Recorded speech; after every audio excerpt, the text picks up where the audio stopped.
We're often told that self-discipline is all about willpower or motivation, but what if that whole idea is, well, wrong? Today, we're going to completely reframe how you think about discipline, not as some trait you're born with, but as a muscle you can actually build, one rep at a time. And this quote right here just nails it. Discipline isn't some magical quality you either have or you don't. It's a skill, a capacity that you either develop through consistent practice or you watch it fade away. So let's really lean into that metaphor. I want you to think of your discipline just like a bicep. To make it stronger, what do? You work it out. If you stop training it, it gets weaker. It's really that simple. And this isn't about just trying harder. It's about having the right workout plan. And just like in any gym, there are rules for training effectively. You can't just walk in, start throwing weights around randomly and expect to see results, right? You need a system. You need a principle to guide your growth. And here it is. This is the big one. This is pretty much the core reason why most New Year's resolutions fail. We go all in with this massive, unsustainable effort. It's like trying to sprint a marathon. But true, lasting discipline isn't about one heroic burst of intensity. No way. It's about showing up consistently, especially when it's just a little bit hard. This comparison breaks it down perfectly. On the left, you've got the intensity trap, that one brutal session that leaves you so exhausted you just want to quit.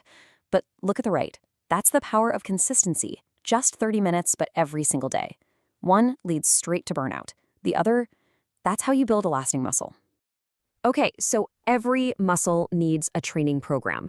So here are the 7 fundamental rules for our discipline gym. Think of this as your workout plan for getting stronger. This is the entire system, and you can see how it just flows so logically. You start small, and you train daily. Then you increase the load gradually, and you learn to expect discomfort as a signal that you're growing.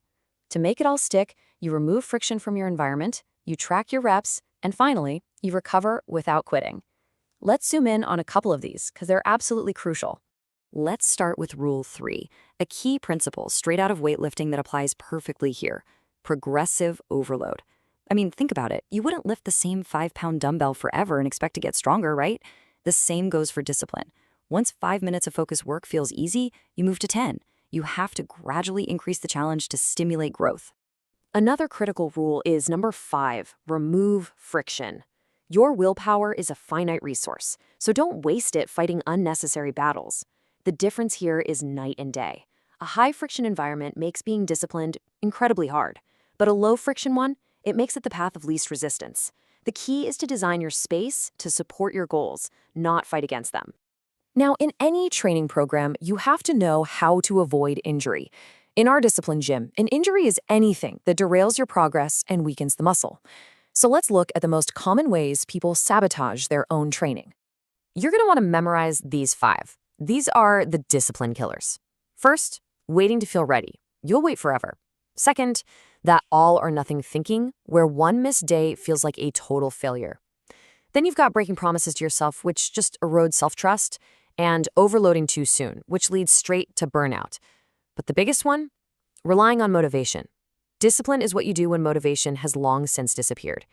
Okay, so we've covered the theory, the framework, and what to avoid. Now let's put it all together into a simple, daily workout you can start literally the second this explainer is over. This is it. This is the whole routine. Pick one small thing. A 5-minute walk, 1 page of a book, 5 minutes of meditation. It doesn't matter what it is, only that you do it, especially when you don't feel like it. Then just put a check mark on a calendar. That's your rep. Then you wake up and do it again. So why go through all this trouble? Why do these daily reps and focus so much on consistency? It's not just about getting more done. The real payoff is much, much deeper. See, every time you keep a promise to yourself, no matter how small, you're casting a vote for the person you want to become. You are building evidence that you are reliable, that you can trust yourself, and that is the real reward. Discipline is simply the byproduct of self-trust.